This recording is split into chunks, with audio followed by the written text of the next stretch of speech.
Hey Angie, Hey. we're not on yet.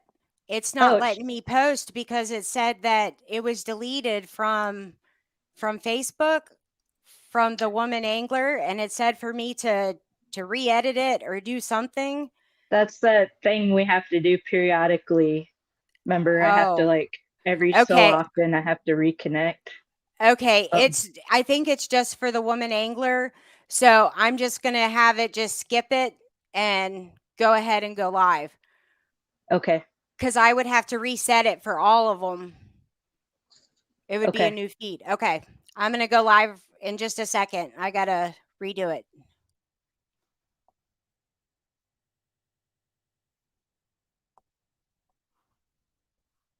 Oh my goodness, we're live. I am so sorry, everybody. I did not realize that we just went live. So, yeah, welcome to Women's World of Fishing Monday Night Takeover. We were having a connection issue for one of the sites, and I did not know that it was still letting me go live on all of the other feeds. So, you know what? My bad. I really apologize. We were backstage right before this and trying to get all of us together. And like a moron, I was like, you know what? I'll go out first while you guys get together and do all of the stuff. And I'm going to go ahead and introduce everybody one at a time. Um, and then we'll get this show on the road.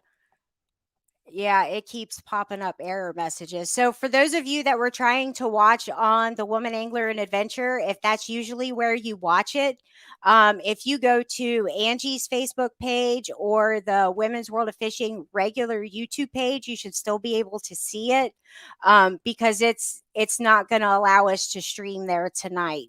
Um, so we do apologize for that. So we're going to go ahead and introduce the girls. If you didn't get a chance to read the thumbnails for this show, we're getting ready to head out to Ray Hubbard in Texas for the opener for the Lady Bass Anglers Association. And so we're going to see if we can predict the tournament. I don't know how much all of the ladies are willing to say since Pam and Angie are competing against each other. Me and Dana are going to be competing against each other. So we'll see how tonight goes. First, I'm going to go ahead and bring Angie on, who you guys know very well. Hey, Angie. Hey. Hey, real quick, sorry about the issue with the streams tonight. I think it's a security thing where StreamYard makes you reconnect your accounts every so often. We didn't realize prior to that we didn't, or that we needed to do that. So, but I guess it's not going to matter because like next week we're going to YouTube, right? Right. So, Yeah, we'll be streaming specifically from the YouTube channel um, for the Women's World of Fishing page. So, but yeah, that came on and it made it look like it wasn't letting me go anywhere. But surprise. So, okay, next we have got pro Pam Horn on. So, Pam, I'm going to bring you on. Hello, hello. Hello, hey, everybody. hey, How are Pam. you? I'm good. Getting excited. I know, me too. But of course, you're already fishing and stuff. I've been just kind of hanging out. So, you ready? I'm ready. I figured you would be. Okay, now we've got Dana Carlson. She is a co angler for the LBAA. Otherwise, she fishes as a pro at home. How are you, Dana? I'm well. How are you guys? We're good. Good. I'm ready for you. Good. Let's bring it. Let's go. I I'm knew that ready. would. I love me and Dana trash talk probably worse than any two co anglers in the tour. So it's fun. Um, It's fun. so me and Dana aren't going to be down there pre fishing. Angie, you guys are going to be down there in a week. Hopefully. Well, hopefully. I'm But still so waiting that's on not, a loose end, but yeah, hopefully. but that's not that far away. No, it is Um, not. so before you take off to go down there and pre fish, I mean, any first thoughts before we get into the nitty gritty? Well, for me, I've got a local tournament this Saturday. Mhm. So all my kind of focus has been on that. And as soon as that's over, I plan to like really, really start digging in and getting kind of Prepping. a practice game plan together. What about you, Pam? Are you kind of waiting? Well, I have a tournament this Saturday, and I have one Sunday, and then I'll be working through the week, and I will leave Saturday morning about 5 a.m. going by to pick up the battleship, and headed straight to Ray Hubbard. Nice. So I'll What get the about whole you? week this year. Wow. What about you, Dana? I mean, we still have to have some kind of plan, I, like, you know, I'm pretty stickler. I stick to my game plan. You know, I have a thought in my head already. I already know what I'm going to do. I already know what I'm going to throw. me And, too. there's not a lot of question to me about it. I think I can be pretty lethal with my go-tos, and I think I can find them. If they're there, I'll find them. Well, and So, like as a co-angler, I mean, we are at the, at the mercy as to where the pro takes us. But I told Angie, I said right before you guys came on, I said, whether we're in 2 inches or 50 foot, I've got a plan. Like yeah. that's how I'm kind of my mind frame going in, to this tournament. But Yeah. I did look it up, and Ray Hubbard right now, the water temperature is 49 degrees. And It's a so little we're colder than I thought it was going to be. me I looked it up the other day too. Yeah, and it's colder than what I thought it would be. But then I think we went down there 2 weeks. We went at the end of March. I don't remember what the water temperature was then, but I know that we had a cold front that came in right before the tournament. And I was looking at the weights and stuff and limits between the pros and the co's. There were two co-anglers that weighed in limits both days. Two. Hmm. There was not a pro that weighed in a limit both days. Let me double check that. But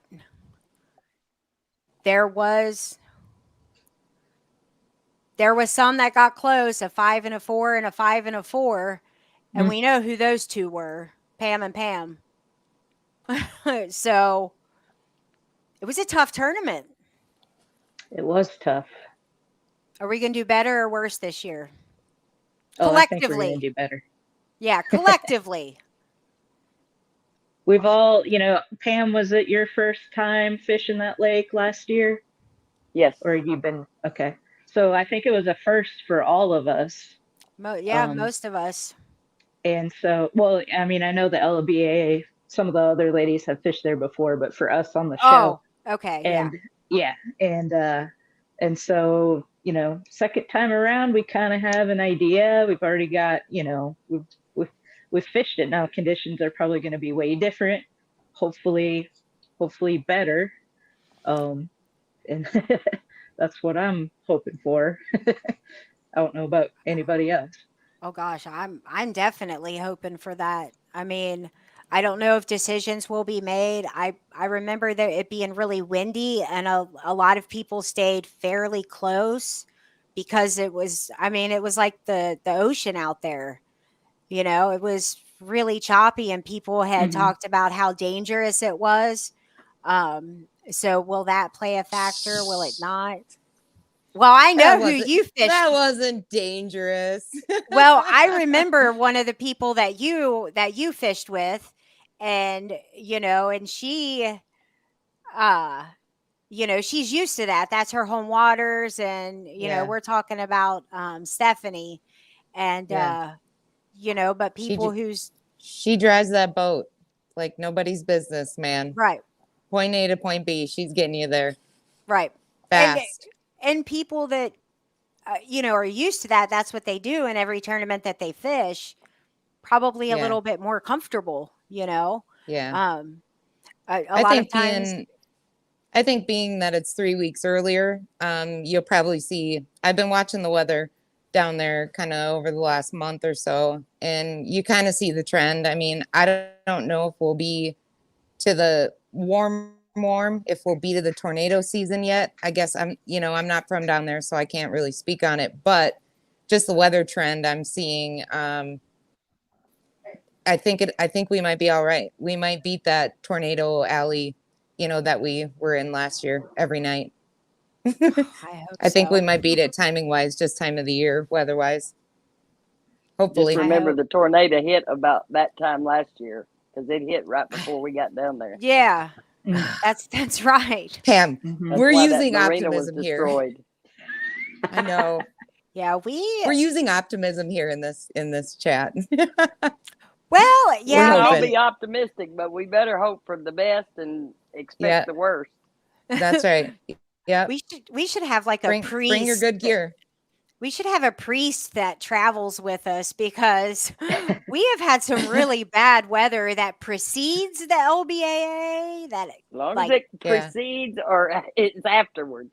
maybe that's what we should do. We should actually send like a bulletin warning to these places and let them know, like, hey, we're coming. So Take cover. yeah, you Yeah. guys should have like a a ceremony about 2 weeks before we get there. But because we've had to reschedule tournaments. I mean, it's been crazy. That's not going to happen this year. We're good. I've No. checked the weather too. Unless it hits while we're there, because that's not forecasted yet, we should be good. I will Yeah. say, other than a little bit of rain on our classic on Logan Martin, the weather was really good. So, maybe something happened and now there's a new trend going on. We're turning the tides. Yeah. Well, so when it comes down to like certain decisions, like you have to pick like, okay, are they shallow or are they deep, or is it structure, fast, slow? Like I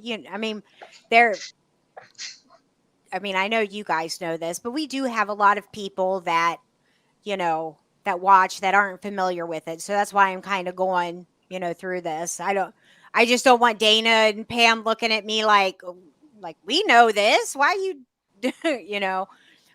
but there's certain decisions that have to be made as, you're coming up with your plan, and you've got to eliminate water and you've got to pick water so you know where you're going that first morning. And so as the thumbnail had showed, there are like certain things I'm going to see, if we can kind of see if we're right going down there based on what we know now and, what we knew figured out from last year. And so this was kind of the first one that I came up with, because one of the first thing we're all kind of thinking is, okay, what are they going to be as far as the staging of the spawn? And for those of you that aren't familiar with it, the spawn is the reproductive kind of, oh gosh, I don't even know, because it's such a huge thing that, Angie and I covered. But it's a period of reproduction for a bass, and there's multiple stages of it that really impact how we fish. So where do you ladies think we're going to be when it comes to shallow, deep, transition, spawn? And I didn't really mean 50 foot of water. I'm going to be lost if I'm in 50 foot of water. So what is your all's thoughts on that? Right now with the water temperature 50 degrees, I'm assuming we're going to go up a little more than that. Oh, you said it was 50? I thought you said it was 40. Well, yeah, it's 49 right now. Oh, well, that's even better. Hey, we have some comments coming in before we answer that. I see Stephen Pellerin said the MLF Bass Pro Tour is fishing Lake Fork this week, which is only an hour east of Ray Hubbard. So they did have some pretty big wind there this afternoon. So I watched the live on that. Did you? Mm-hmm. Yeah. Not for any information or anything like that. It was just for fun. For fun. Just for Richard Faircloth off Outdoors is watching oh, hey, and Richard. said it was in the 50s and got up to 54 the other day here on Toledo Bend. Nice. Stephen was also like, Barbara, you're on.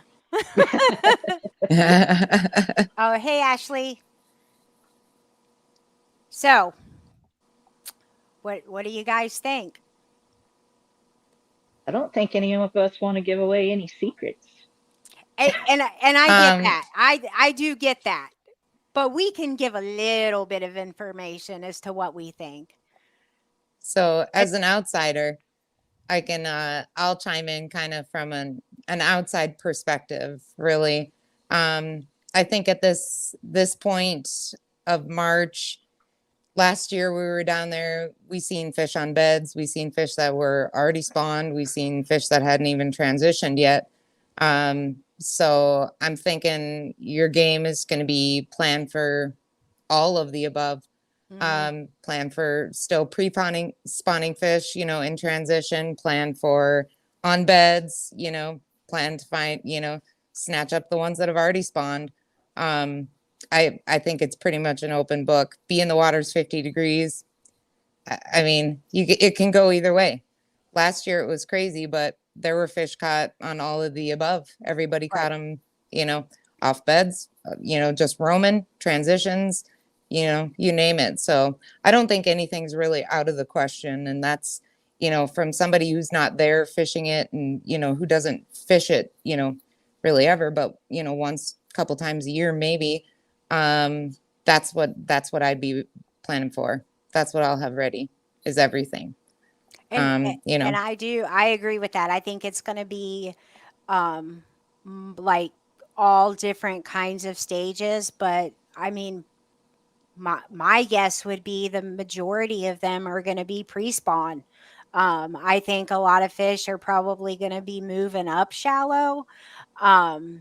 And you know where they're going to kind of start to be thinking about it, but I don't think that the water temperature is going to be this low when we get there. I think the shallower water by the time that we get there, and I guess I don't know, because I think of how ungodly like cold it is here, and like they're in Texas, even if it's further, you know, north, I would think that the water temperature would have to be between 55 and 60 by the time that we get there in the shallow, maybe not the whole lake, but it would have to be warming up. And so I think they're going to be probably moving up, pulling off, but in the late morning, early day, I just think that some of those fish are going to start moving up.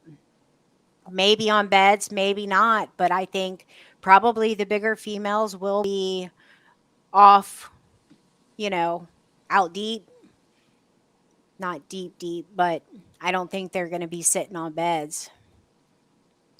So that's kind of what I'm thinking. Well, I think last year it was more in the pre-spawn than it was anything. I mean, there were some Right. on beds, yes, but I think the majority of them hadn't even moved up last year. But if And that water gets up over 55 and close to 60, yeah, it's going to be a fun tournament. yeah, Yeah. it looks like we're going to be seeing air temperatures range anywhere between 65 and 49 while we're there. So yeah. I'm just, It you know, It anything was can 79 happen. down there today. I saw that. It was Yeah. almost 80. Yeah. So I And mean, they're it don't getting take ready to long. have weather in the 30s, Yeah, like here in a unfortunately. couple of days. But as long as It it doesn't stay that way, like for 3 days or more, right. that water should maintain that temperature that it's at Yeah. now. I know up Yeah. here, I mean, we can have 2 nights of below the 20s, and it doesn't do anything to the water. But you get that third day or more than that, and that temperature is going to drop at least 5 to 10 degrees. Yep. I think that whoever's willing to get their boat beat up a little bit in the late afternoon, like late morning, early afternoon, whoever is willing to get their boat beat up, I think that's who's gonna do really well. You mean with the wind? No. Okay. Shallow. I see. No, she doesn't. No, not wind. No, not wind.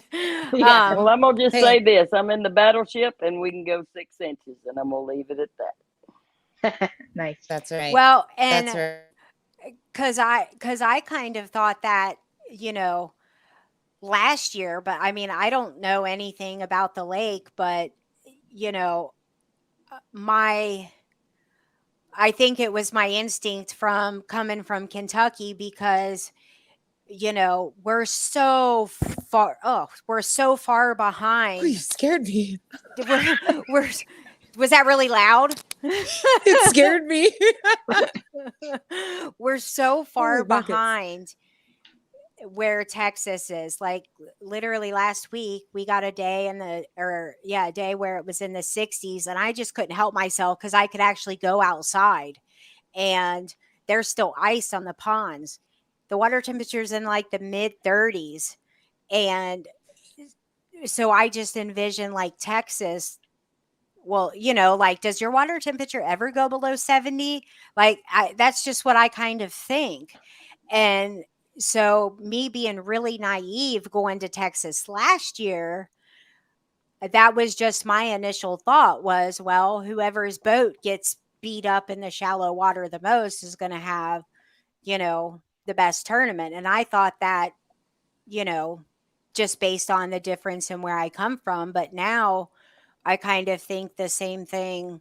Um, I just don't know how the fish can't move up. We're like right on that brink. I don't know how they couldn't be moving up at some point during the day. So, I mean, if Well, I one was of the them, I things would want to get warm. one of the things we deal with up here is the dirtier the water, the warmer it gets. And if Mhm. they've got flats to get on and the dirty water, that's where they're going to be, especially if they're in that transition period. See, I didn't know that. Our water gets so dirty that the fish will literally sit there with their noses to the bank. And I mean, if you don't throw it on the bank and bring it in the water, you're missing the mark because Yeah. they're sitting there, especially with the water going up and down like it does. If it's coming down, they know the bugs, the crawfish, and all that are crawling back in the water. Yep. And that's the only place that they can see. That makes sense. You know, I know that like we have really dirty water here, and I know it really helps to position the fish, and that dirty, muddy water and stuff.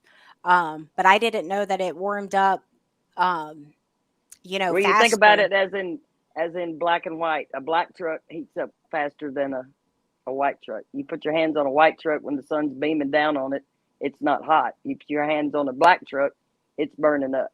It's That's true. absorbing that heat. That's true.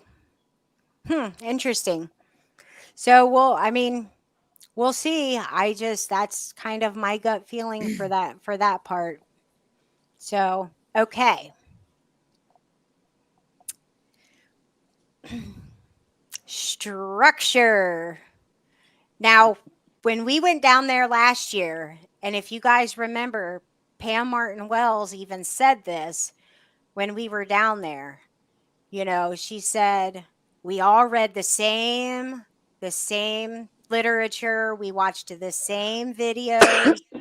And so, and that's true because the information that's written up about Ray Hubbard, it does say the same things over and over as far as the rocks and the swings and the docks, marinas and stuff like that. But I don't remember seeing that much other than that outside of those areas. I don't know if you guys did. Like, did you see a whole lot of like really defined points or like sunken bushes or trees or, you know, like I didn't see anything else other than those things. So, What I thought was interesting, being my first time there, was the amount of, unfortunately, trash up on the banks. And I was like, So hey, there could be a gross. nest under there. I mean, it's cover, you know? Oh, I sure. caught a wallet pre-fishing. I caught a wallet. Nice. Money? Somebody's driver's license, insurance Oh, wow. card, debit card. I called the cops and gave the wallet to the cops because I'm like, but yeah, I agree. It was dirty. Oh man, that I've never fished anything like that. Mhm. Man. Crazy, you know. I hope the person was still alive. It was dirty. Yeah. That was my fear when she pulled it into the boat. I was like, don't throw back over there. Yeah. Oh, well, I wasn't thinking about catching them. I was thinking maybe it at least floated away. But yeah, that would have really sucked. What did you catch Yeah. at Ray Hubbard?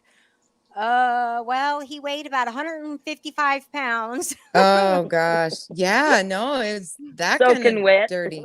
Yeah, Right. right. Oh, That's so wow. wrong. Yeah, that really is. Sorry, guys. We get a little bit, we're Oh, just you gotta getting have a little excited. you gotta have a little humor in it. That's true. But yeah, I think. Sorry, guys. We get a Whoa. little bit. That's so weird. Sorry. What was that? Oh, was that okay? That was you talking. You were Well, talking on the I knew that it was me, but I thought it was feedback in my earphones. No, it was from me. Sorry. Oh, I'll stop that's messing.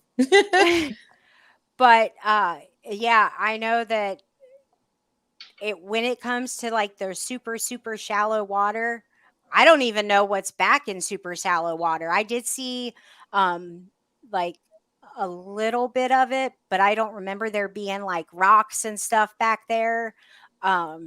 So I think that the whatever structure is in the shallow water I think is going to be a factor.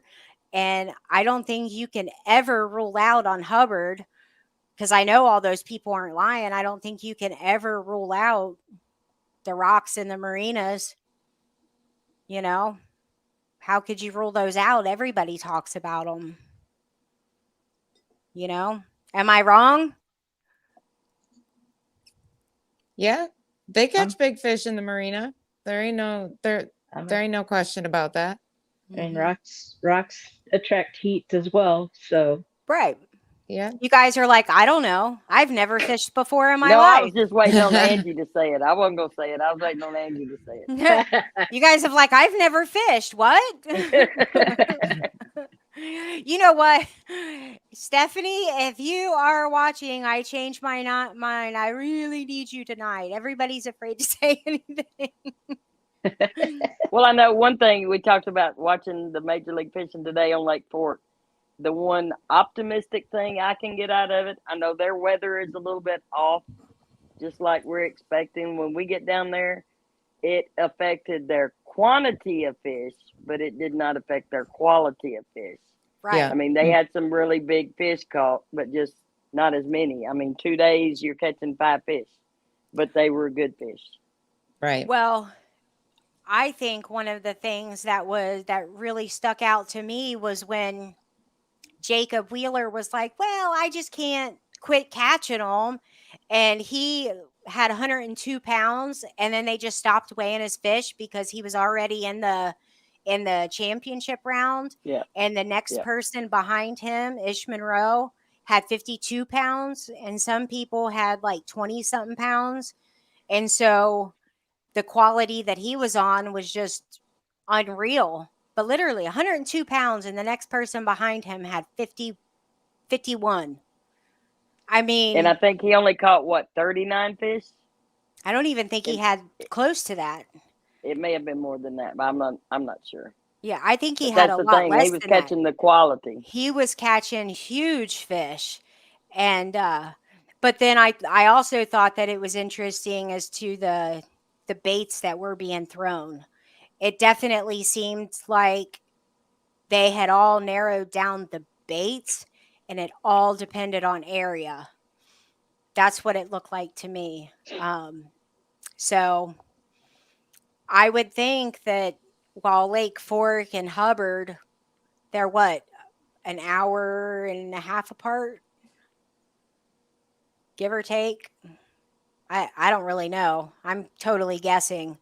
Um, but I would think that they probably um, would fish somewhat similar. You know, they have to. But I don't know. I would say probably Ray Hubbard's a little bit behind Lake Fork because Ray Hubbard's got the river system that comes into it. So Now, there's a factor that we haven't talked about yet. Of course, I don't know anything about it, so I don't really have anything to say about it other than that might be a factor.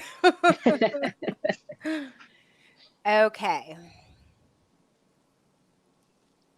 Oh, Angie, we're getting kind of behind on the comments. I'll get the next one up if you want to go through the comments real quick. Yeah, Ashley was sharing us some details about how her tournament went.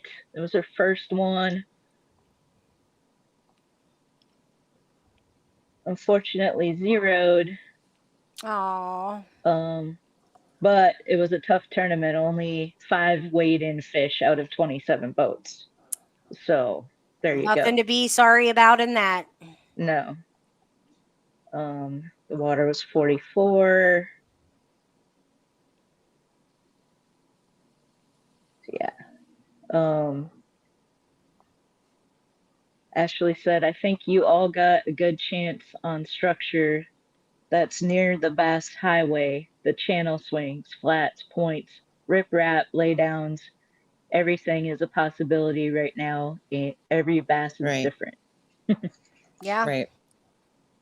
And that's the thing is no matter where you go, there's opportunity. Mm-hmm. We be throwing completely different things. You could be on a completely different piece of structure. So that's the joy in it is just my recommendation. Pick your favorites, pick your strengths and go to town. Yep. Totally Yep, agree. that's Mine all is you do can the really do. opposite of whatever I think I should do. Stop it. You know. You You know know. what to do. Just don't, like I remember when Pam Ridgel was on the show, and I remember how we were really I was really surprised when she said, I can't get in my head. She's like, that's when I got to stay out of my head. And I was kind of like, you get in your head? Like, you're Pam Ridgel. And then when Pam Martin Wells came on the show, and she had said that, like, one of the days, and I forget what tournament it was, but she didn't have a fish by 10:30. And, and she was just like, I really had to stay focused. And she was talking about not getting in her head. And I'm like, but you're Pam Martin Wells, so like, I think that was the last day of the classic. yeah, it might have been. And so, like, go easy on yourself. Just do, like, what you're doing. You keep, like, don't, what I mean? We've talked about that so many times. Don't get in your head. I think But half then, my problem is like Saturday we fished a table tournament on Table Rock. Of course, I had boat issues, so that handicapped us right off the bat. But we caught 2 quality fish and ended up with 5.25, I think. And I'm like, well, we're already like a duck out of water because of the boat, but right. we made do and ended up with the 2 fish, and it was a struggle for a lot of people. Now we had 2 bags weighed in over 20 pounds. One of them, the biggest Wow. bag, was almost 26 pounds with a 9-pound keeper with a kicker, and a 9-pounder on Table Rock is unheard of. I've lived here Wow. for 6 years, and I've never heard of anything over a 7 being caught on Table Rock. So it was just a timing thing. Right place, Yesterday right morning, time. oh yeah, and these guys have, they've never really just blown it out of the water, but their bag of fish is the biggest bag of fish that's ever been weighed in that club. So Wow. That's um, insane. yesterday we took off with our local club here in Northwest Arkansas, and my partner and I shut down on a spot. Dana, you might remember it. And within 15 minutes, we had our first 4 fish in the boat. I mean, just bam, bam, bam, bam. Nice. And So fun. we left there. We caught one more on another spot, and then another one way up the lake. And my partner's asking me, how you think we did? And I'm like, well, we might have 10 pounds, maybe. We had our team limit, but we only had 3 apiece. And I know how the guys are in our club. One of them was my brother. And at 1 Who you o'clock, he always sends me a gotta message. contend. 1 o'clock, he sends me a message and says, y'all catching them? And I was like, okay, he's either blown it out of the water or he's struggling too. And I hope he's struggling too. But in my mind, I'm like, they're crushing them. They're crushing them. We're not doing good. We're not doing good. I handed my sheet in to our tournament director, and he's like, well, y'all are in the lead. And I was like, what? Wow. With 10.8, we were in second place, finished yesterday. So 13-13 was first, and then us in second. So I convinced myself all day long that I'm not doing good, and then usually it turns out to be vice versa. So You never know. I do the same thing. You just got to go fishing. I tell myself every day, I'm just going fishing. Yep. That's it. And yeah, that it's competition, and there's everything to it, and it's exciting. But at the end of the day, like that experience in that tournament, and just even that day being out, being able to be fishing, whether you get skunked. I've been skunked many times. Me too. Killed it a couple of times. So Right. it just you just got to find the optimism in it always. Like I you're fishing. I think by the time that all the prep work is done, the traveling is done, the pre-fishing is done, and all of the work is done, I think by the time that, the Star Spangled Banner is sang and we're all waving and saying, don't talk to me until we get back, and like, that's when it's time to just and go fishing, just like you said. Because Hold on tight. Yeah, that's what that's why we do everything else that we do, is to get those 8 hours, and so it is supposed to be about having fun. It can be really frustrating at times, when you lose that fish, or whatever, but you got to shake it off. There's others in there sometimes. Well, I think the prep work is for the birds. I'll do it 14 times. I'll tie on baits and go back. No, I don't want that bait. I'll tie this one on. I'll tie on 3 different baits on one rod before the tournament. So, yeah. Really? Yeah. Not me. I'm like, I want this and then on 9 this. times out of 10, I'll wind up with the original bait I had on there. So Probably because it's your confidence. Oh yeah. Yeah. Always. And you know what? That's what it's about. Like that's, if I learned anything in the couple years I've been bass fishing, is just pound the crap out of your confidence. Because Pam, anybody knows Pam, that girl's fire, what her go-to, what she's good at throwing.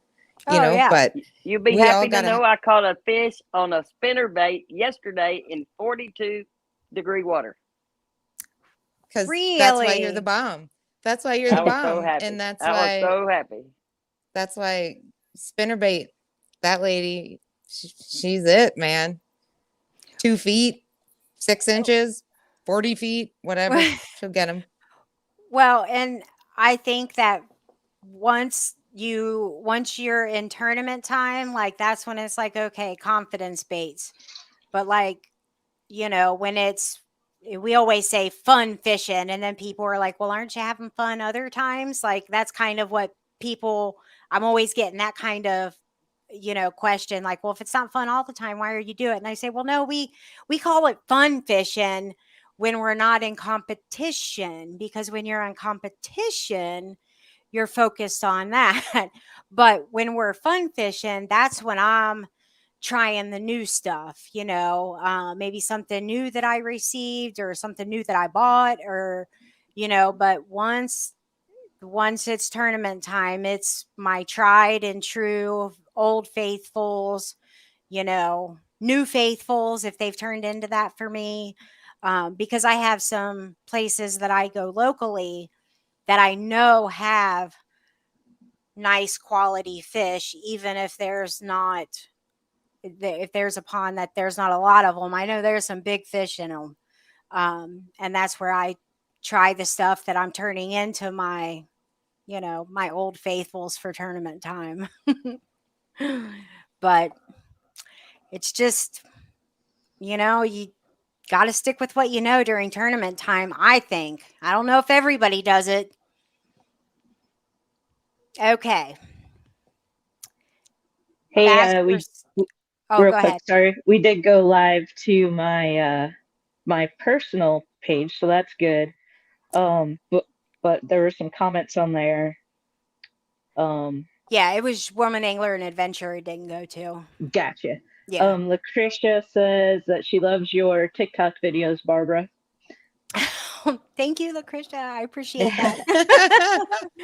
They're special. Charlotte Frazier's watching. Hey, She's Charlotte. probably trying to get some intel. Tell her to stick around because I'm doing a surprise giveaway at the end. All right. I haven't mentioned that yet. Dana's not allowed to win. No competitor, Why? co-angler's allowed to win. I'm totally kidding. Oh, Because you're competing against me. well, I hope to. We'll see how it goes. Well, Charlotte's Megan. still watching. Who? So Charlotte is still watching, she says. Megan, who is one of our new members, she's going to be a co-angler from Texas. Super sweet girl. Met her on TikTok, and I had sent her this pack of baits. Maybe a week and a half later, she caught her personal best on it. That's awesome. Yeah, so I'm throwing in that exact bait. Actually, I thought she was going to be on tonight. So I was going to do it for her, but I'm still going to do it. Okay. So fishing fast or slow? Now, granted, I'm sure it's going to be a mixture of both. But what do you guys think about that? Ashley actually had a comment about that. She said, I think whoever wins will fish fast until they figure it out, then buckle down, slow down, and get to work. That's a great plan.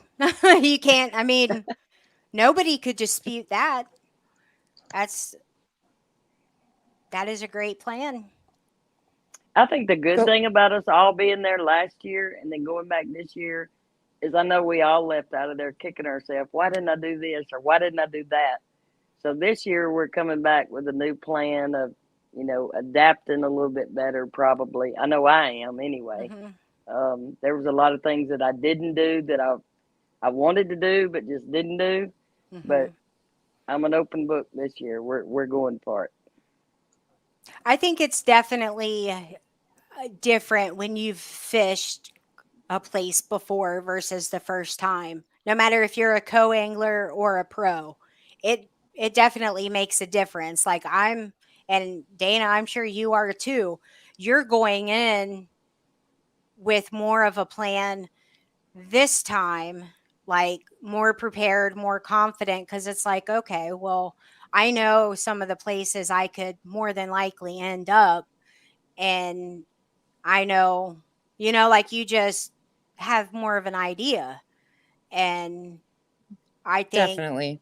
yeah, knowledge is power. I mean, you spend 2 days out there, you get to learn the layout, of the lake and, kind of what you're working with. It's hard when you have minimal time, like I said, to get out there and pre-fish and kind of learn everything. But I took a lot from last year. I learned a lot, saw pretty much every aspect of the lake, so I don't think there's really anything that'll catch me by surprise. Maybe if maybe if I were to to draw this one, maybe I might see some surprise things. But other than that, I've seen it all. So I'm ready for it. And like I said, you were talking about trying new things, X, Y, and Z, and I'm a little more closed-minded to it. I'm kind of on a mission. I got these two baits, and I'm gonna throw those two, and I want to see what I can do with that. South to north. I want to see if I can the only way pull that I'll try something new some on good this. studs out of it. Yeah, the only way I'll throw something new in this tournament is if I'm getting my butt kicked from the pro and they give it to me, or I've got something similar. I only throw something Yeah. way out of my comfort zone during fun fishing time. That's where why Yeah. I own 20 pounds of Senkos now. Because they're the greatest thing ever. Oh, Because they're Pam, the greatest thing on earth. I'm gonna send you a screenshot when we get done. And you're gonna fall in the floor when I show you what I've got to show you. I bet you I have $3,000 worth of them, like sitting right behind me, and I'm not kidding.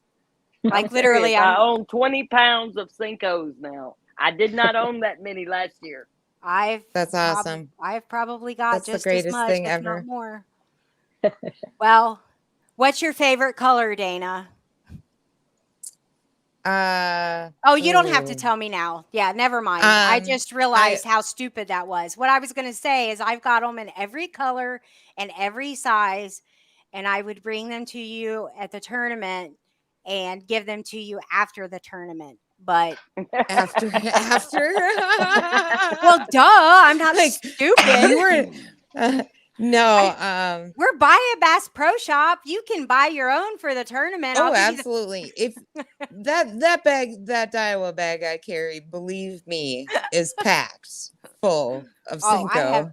I have no doubt. And you're right. Yep. Senkos, there is not a lady on this tour that don't have a mess of them in her boat. I guarantee it.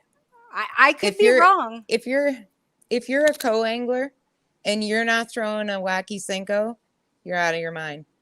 I agree. That's where it's at.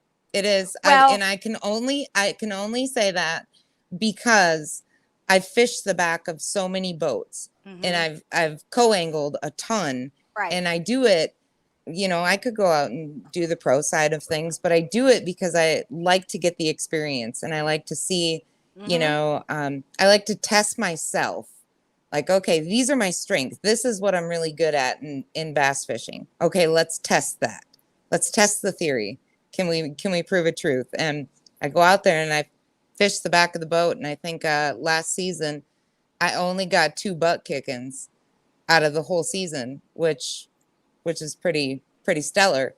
And a wacky rig is always in my hand. Always. I always have a spinning rod and I always have a bait caster.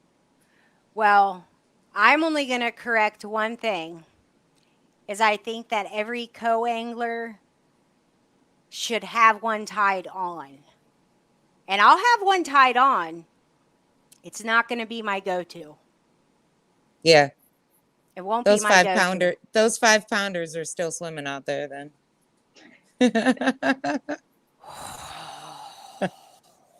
I'm just saying. We'll see.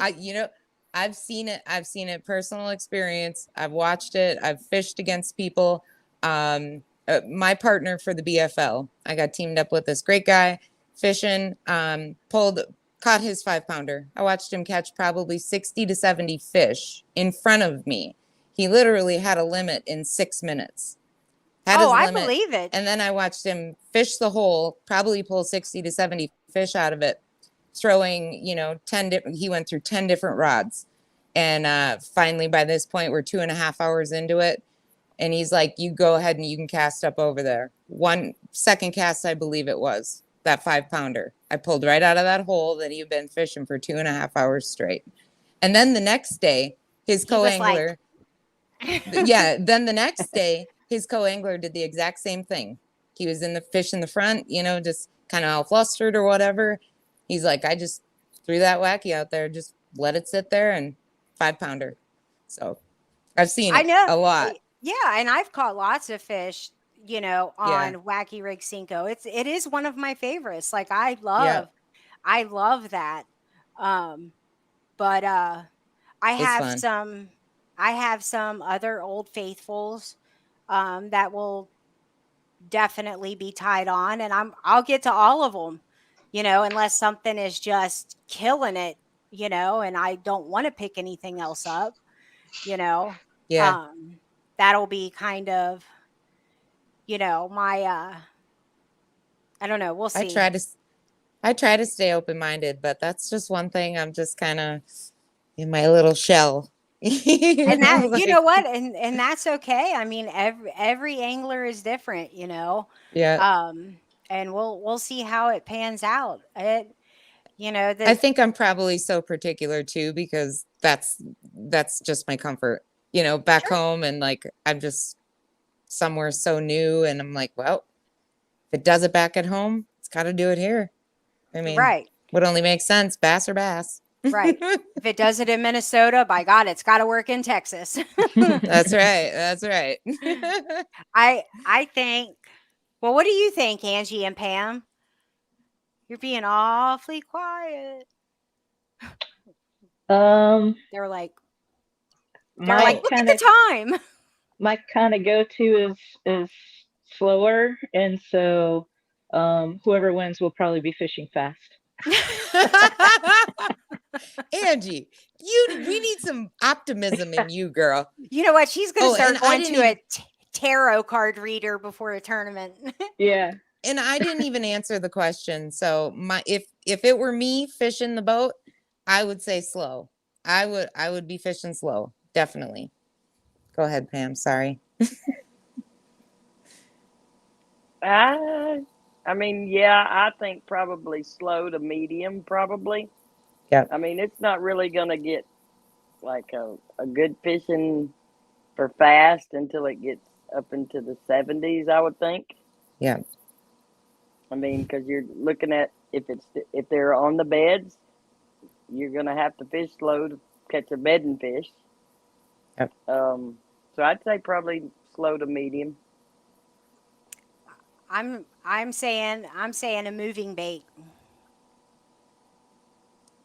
Not top water, not a spinner bait, but I think it's going to be a moving bait of some type.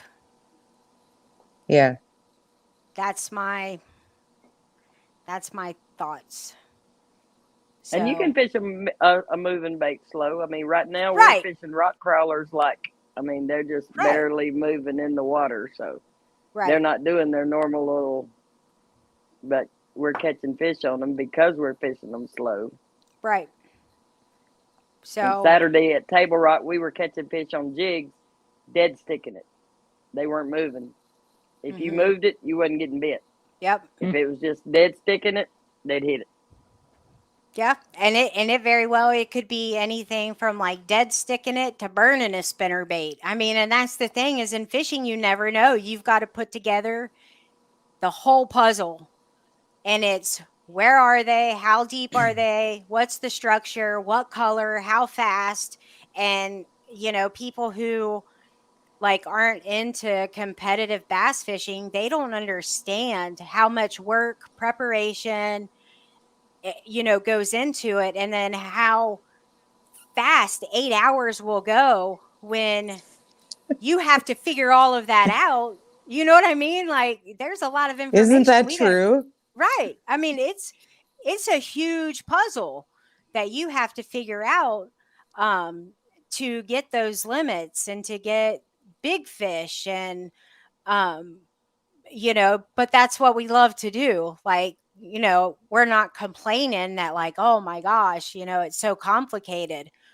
We love to do those puzzles. We don't like to get the box puzzles, jigsaw, 1,000-piece puzzles. We like the bass puzzles that I can never figure out. So don't listen to anything that I've said tonight. I am not responsible if you lose it, Ray Hubbard.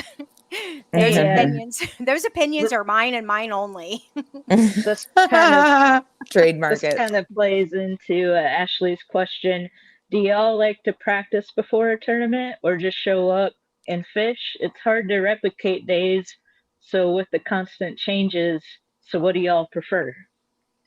Well, of course, I think schedule, if your schedule allows, I think most of us prefer to be able to practice, um, just to kind of try to start putting something together before the tournament. And especially if it's a new body of water that you've never fished before, even if nothing else, just to learn the lay of the lake. I think that's my issue. I like to be familiar with the water. Very rarely do I go and pre-fish. I may do a lot of graphing and a lot of looking and just checking out different things more so than I would be fishing. Arkansas is probably has the most fly by the seat of your pants fishermen there are, because the weather changes so much. I mean, Beaver Lake, it's a weather pattern lake. You may go to bed on Saturday night expecting 40 degrees in the morning and clouds, and get up the next morning and you got 40 degrees and clouds, and by 7:30 you've got bluebird skies and 65 degrees. Right. So there goes that plan out the window.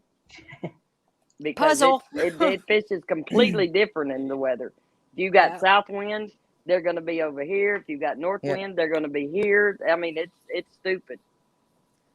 It's almost like starting a puzzle that's, like a jigsaw puzzle that's an ocean view, and then the next day you come out and your puzzle that you had started on all of a sudden turns into a forest, and you're like, wait a minute, where'd all my pieces go?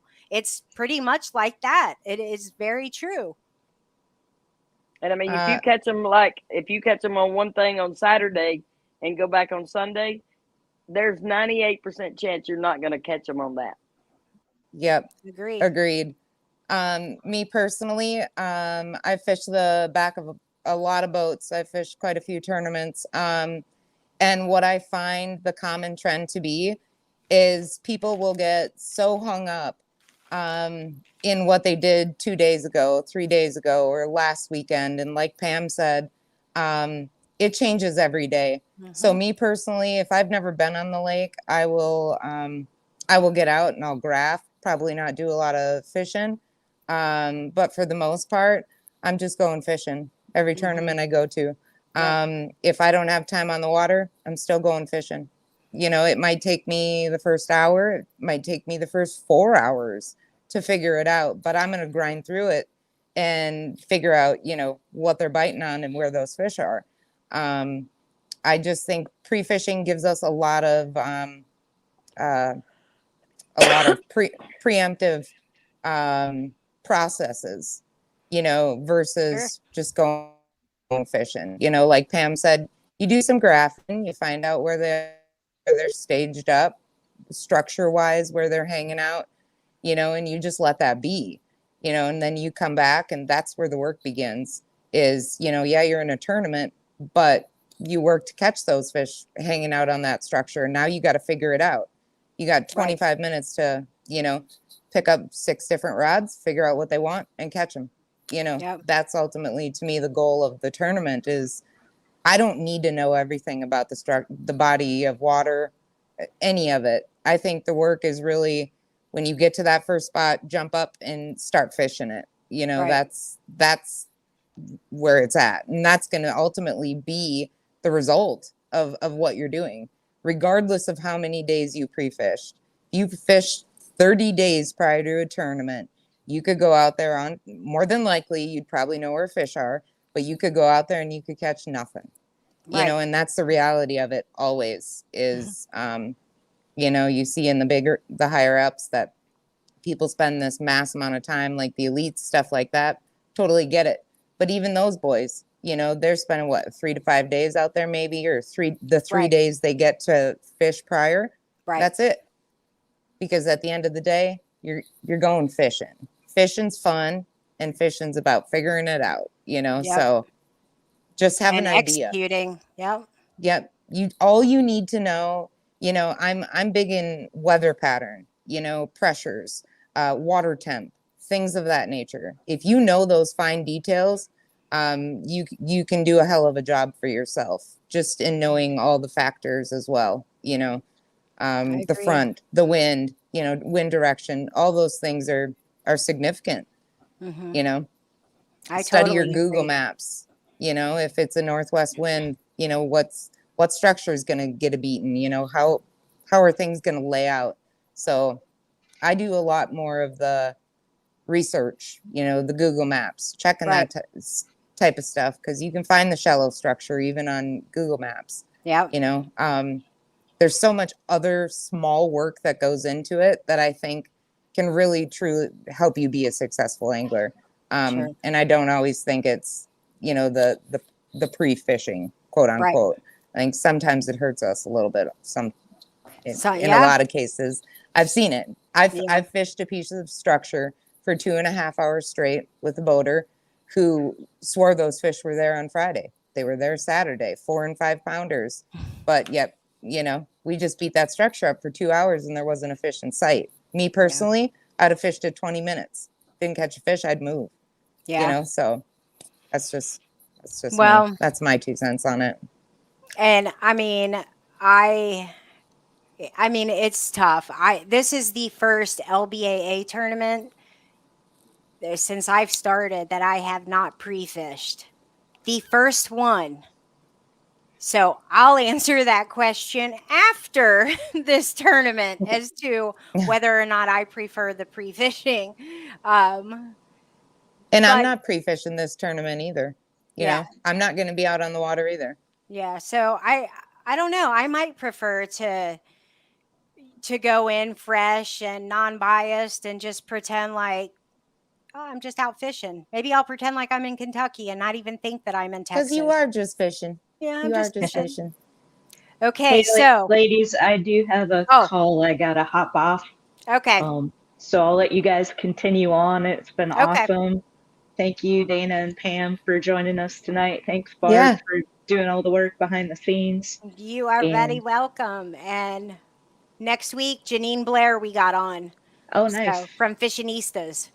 Very So cool. thanks for hanging out with us. All right, my See you, pleasure. Ange. All right, Okay, see you guys. bye-bye. Okay, so who do we have to look out for? Pros and cos. You go ahead, Pam. You go first. Don't be bashful. Just I'll put it this way: I ain't fishing for seconds no more, and I'm gonna leave it at that. there you go. Pros, well, we already know who generally is, in the top, who's always, the kind of lethal threat, but Throw it out there. I'm for sure going for Pam, hands down. Pam That Martin girl, Wells? no, Pam Horn, come on now. Okay. She puts the time in, and it just takes that one good day, that one good bite, just, and I think you can find it, and I think you can definitely be at the top for sure. It could be anybody at any time. Absolutely, and that's why I say, head down, just fish it and have fun, and that's all you can do. Co-angler, Sherry Jacks is always a big threat. Everybody knows that. I know a couple of our stellar co's aren't fishing this year, which is kind of a bummer. So I don't know a lot of the. Well, Dana's not fishing this year. Raybon? Yeah. So I know there's a couple girls that aren't that I'd throw on that list, but like you said, it's anybody's game. But I'm rooting for Pam. Oh, well, heck yeah. I mean, all season. Things can change on the turn of a dime. Yeah. I'm a firm believer. When you work for it, it'll come. It'll come. Well, sure. It might take you a couple years. It might take you a couple months, but one day it'll just be glorious and awesome. I just have a sneaking suspicion. Yeah. Or in that gray machine, man. Or silver, Well, whatever it is. I think it's gray. I'm talking about specifically for Hubbard. Specifically for Hubbard, I have a sneaking suspicion about Pam Ridgel. Yeah, I could see. You know what? That's the thing is, I could see anybody taking it. Right. But I just Look have what she come in with day one last year. 17 pounds on day one. Yep. Right. But she knows that, like, she's from Texas, and it's Pam Ridgel, and she was consistent all year. And actually, well, let me go ahead and throw out my co-angler. Of course, Sherry Jacks. But you know who scares me to death? There's two. You can never, ever be comfortable with what you weigh in until they've crossed the stage. Like, if you weigh in before then, I'm always like, looking for them. Evil Hawk. Diana and Brooke. Evil Hawk. Oh, well, yeah, Brooke too, actually. She's just newer, so I don't think about her as much because she's new to me. I just started fishing against her. But Evil Hawk and Hall. So Diana Ebelhawk, for those of you who might not be familiar with them, and Cassie Hall, they're two best friends, and they're like powerhouses, sweet as can be, but tough on the water. Yeah. So those three, Sherry Jacks, Ebelhawk, and Hall.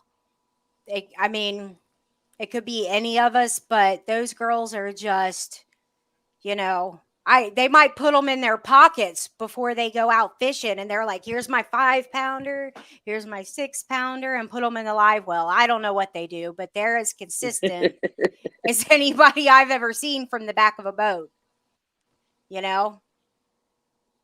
So those are my guesses. What do you think, Pam? You said for pro. We all say Pam Martin Wells, and I love her to death, and I give her utmost I said Pam Ridgel. I want to grow up to be just like her one day.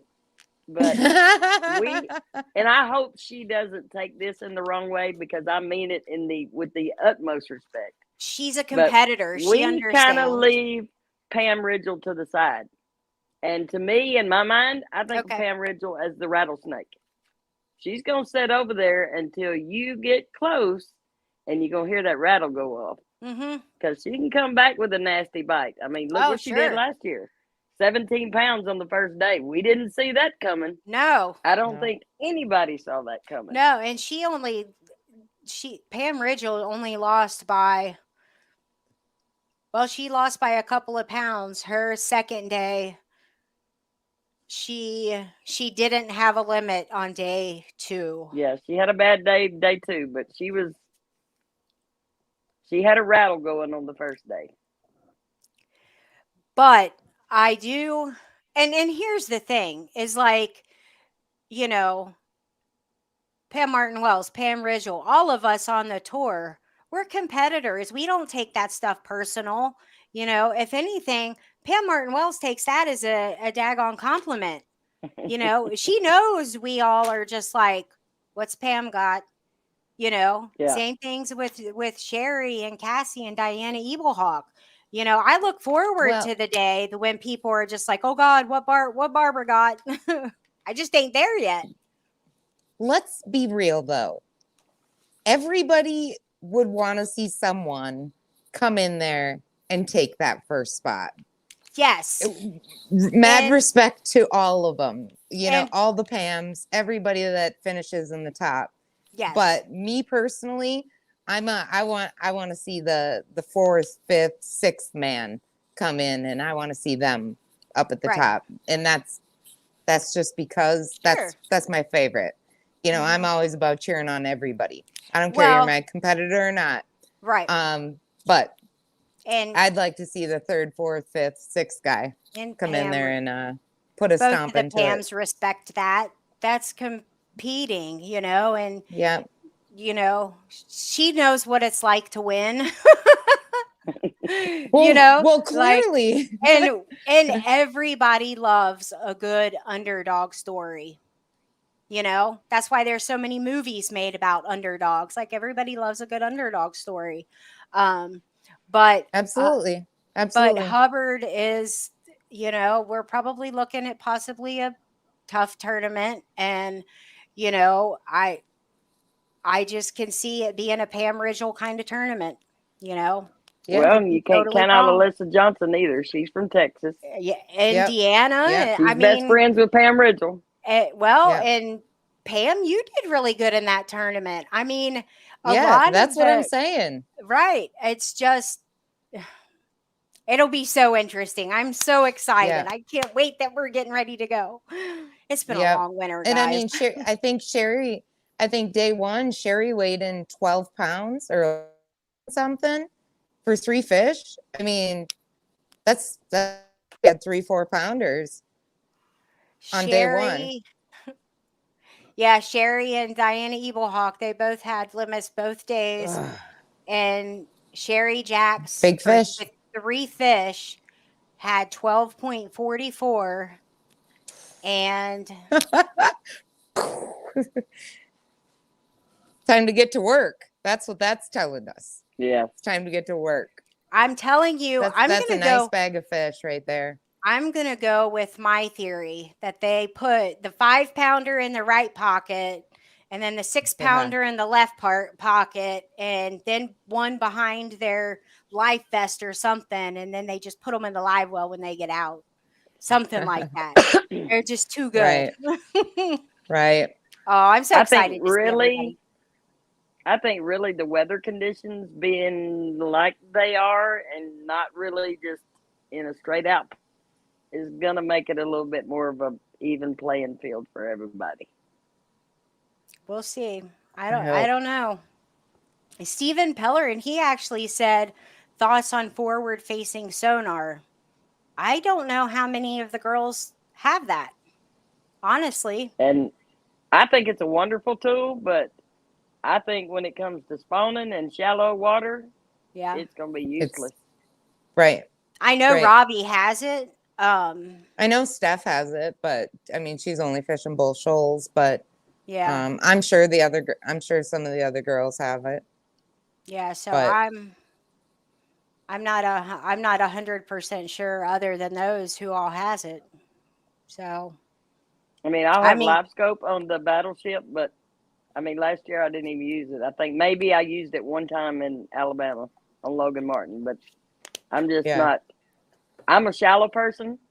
I literally could put the trolling motor down and go. Yeah. yeah, Dad, if you're watching, I got to tell on you. He says, you know what? We're good until the motor in the back hits, and then we'll just stop, and then we'll just anchor down. Exactly. I'm like, There you go. okay, Dad. Gotta love him. Okay. Oh, wait. So this is the giveaway. I'm going to put in one rattle trap. Well, where's the camera? There we go. One rattle trap from Runkle. It's a 1/4 ounce because in Kentucky we got to downsize every single season. And a watermelon red fluke, a small one because in Kentucky we downsize everything. But this is what Megan caught her personal best on in Texas when I sent her these, and it's a 6-inch white Senko. So this is how you're going to win it. And real quick, this is my favorite reel that I have ever had, and I've used some very expensive reels. It's going to be on a $400 rod, if that tells you anything. It's on sale right now for $35. You guys, I'll be giving one away at Hubbard if y'all are nice. But I'm gonna put this in the link for the show if anybody wants to show or wants to get one, because you do need a code along with the coupon link. The way to win this for tonight, the first one to email me. Well, no, we'll do it in the comments. We'll go ahead and do it in the comments tonight. The first one to answer this comment and type it in the show tonight will get this package. Okay. On the count of 3, I'm posting it. 1, 2, 3.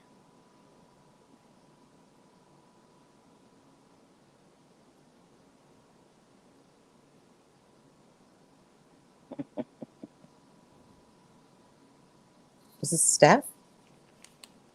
No. Oh, DL.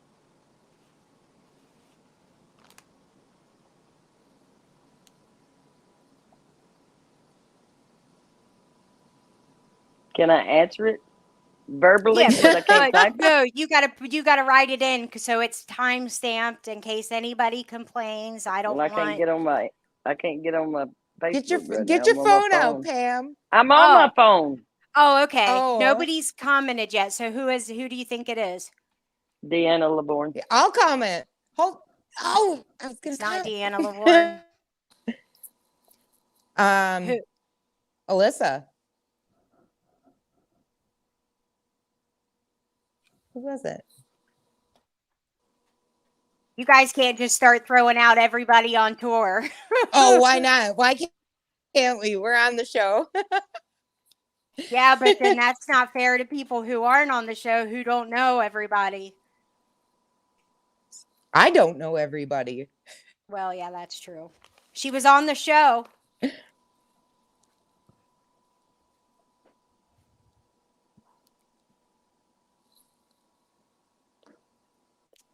She was the only one that beat either one of them the entire year.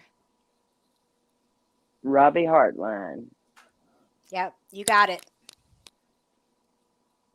All right, it's going out to Pam Horn. I thought you just meant for Ray Hubbard. That's what was throwing me off. Oh, I'm sorry. I probably should have clarified. But No, but Robbie beat him in Lake Hickory, didn't she? Yep. Yep. Although at Hubbard, oh no, that's the co-angler. Yeah, Deanna Lavorne was third at Hubbard. But oh, Richard, we actually have a comment about this valet. There has been multiple people that have already bought that reel that have loved it. So I will put that information up on the YouTube channel when this gets done, and overnight it has to populate. I will put that information because the link is only, or the sale is only until the 23rd. So you guys will have that too. Pam Horn, if you want to send me your address, I'll get these into the mail to you. I'm You so just bring it to happy. Texas. Are you Just bring it sure? to Texas. Yeah. Okay. Yeah. All right. Hey, I can Pam. do that. Yes. You want to bring my spinning reel? I You're got the your best. spinning reel. Thanks. We're I all also have your stuff. spare key. I forgot it when I was in Arkansas. So I also have your spare key to your truck. Oh wow, you guys are like house keys trucks. This really is how I close found it the everybody other is. day when I was cleaning out the little cubby hole in my truck. We are a very What did you close find? bunch. Your spare key to your truck. what? Yeah. Yeah, don't get locked out because I don't think she's coming to Minnesota to get you out or to get you in. I didn't even know that. I didn't realize it until last weekend I was cleaning out my truck. I don't clean out that side very often because I'm not over there. So, but I found it. Huh. All You're righty, awesome. well, until Texas, I guess. You guys be safe going down there. I know you've got even longer than me, and it's like 15 and a half hours away. So you be Yeah. safe. Hey, Barb, I and- do got to do some shout outs tonight. So, Oh, go ahead. other than my regular sponsors, a buck and bass, which came in very handy at Ray Hubbard last year. And I'm hoping it doesn't come in handy, but I will have it on standby this year. Hook, line, and sinker. It's Proficient. So should have my jersey in before we make it to Ray Hubbard. I'm hoping. Eric's working very feverishly to get it done. I have Hook, Line, and Sinker, the local bait shop here in town. True Faith Custom Lures, a guy that used to be in our club. Love him to death. He makes some very good products. He's also working on some stuff for me for Ray Hubbard. I have a High Ground Apparel. It's veteran owned, veteran operated by my nephew. It's all military based themes on the shirts and stuff. He has hoodies, hats, you name it. I have puddle jumper lures that I'm working with, a part-time job. We make crappie baits. We are dabbling in the bass baits a little bit. I have Wicked Weights, quality tungsten, veteran owned, veteran operated, and Sloan Outdoors. Some very good friends of mine that are here local, but they live over closer to Bull Shoals. Great people, and can't forget H3 Fishing and the Horn family. They helped me out tremendously. And then signed my first monetary sponsor with Heinemann Services, Mr. Corey Heinemann. I worked for him year before last, doing some part-time work as just handyman work. And I've also teamed up with his son, Cohen Duncan, for the Booger Bass Trail this year. And that kid is phenomenal. We went last Saturday. We had boat issues. We had to troll for like 2 hours till the boat decided that, nope, I'm not sick anymore. Let's go. And I mean, it was a struggle. It was brutally cold. The wind chill was probably 23 or maybe less than that. The rods of our eyes never quit freezing up. And he looked so happy. He never complained. Never. I sent him a text message the next day just because I was like, I don't want him to feel bad and feel like, oh, God, this is what I've got into for the whole year. And I sent him a message and told him, hope you don't get discouraged. And this kid's answer was, that's okay. I know crap happens. Oh. He's 15 years old. Never once was like, man, this is a sucky. I mean, nothing. Saturday we fished. Same thing. We come in with 5.25 pounds, 2 fish, and the winners had 4 fish for 25 pounds, almost 26. So, Dang. I know. And he was still. He said that they can have this one. We'll take beaver. I mean, just awesome. The optimism of a 15-year-old is just incredible. But love awesome. Corey and them to death. Super glad to get a monetary sponsor. That helps out tremendously. Whoop, whoop. Sure. Absolutely. Good deal. Well, do you have anything else, Dana? No, I'll thank my sponsors. I mean, I better give them a shout out, I guess, huh? Striker. I get to stop in Hudson on the way down to Texas and pick up my gear for the summer, try that all on and get all dressed up for the season. So that'll be really fun. Striker's been super, super amazing company to work with. So Bass Nut Lures. I'm trying out some new baits for one of my buddies at True North Baits, Geiger's Trail End, my Bass Club, Loon State, just everybody, all my family, all my friends, you guys, all y'all for being so amazing. That's awesome. But well, I know that that's about it. And I know that we give each other crap and stuff, but you guys, we really are a close-knit group, and we always have been, and so we're really looking forward to everybody getting to see each other, and we're going to talk trash going out on the water because that's what we do. But just super excited for us to get the season going, and who's going to be on when we come back for Hubbard? Who knows? We'll see how close we got it, but it'll be great to see you guys. I would love that. I would love that. This one. That one. Honestly, my perspective has changed so much on things. I honestly, I'm just glad that I'm going. So Dana, Yeah. you totally can take it. I don't even care. Just give me part of it since I'll let you have it. 3 give me- pounds. That's all you get. 3 pounds. All right, that works for me. It might be the only thing I have. It might be my only weight. So We're just continuing from the first season. 3 pounds. There you go. That's all you get. Well, thanks for coming on tonight, ladies. And, seriously, be really careful going down there. And Yep. I'll see you guys in Garland. See you Alrighty. soon. All right. Bye, Good night, guys. ladies. Good night, everybody. Bye bye. Bye bye.